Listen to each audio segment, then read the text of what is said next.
મહીસાગરના કડાણા તાલુકામાં આવેલા લાડપુર ગામનો યુવાન દેશ માટે શહીદ થયો છે।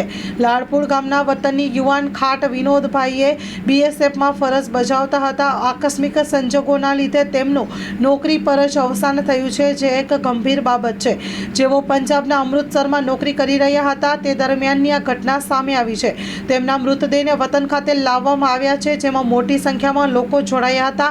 અત્યંત દુઃખદાયક ઘટના સામે આવતા લોકોમાં ભારે રોષ જોવા મળ્યો છે।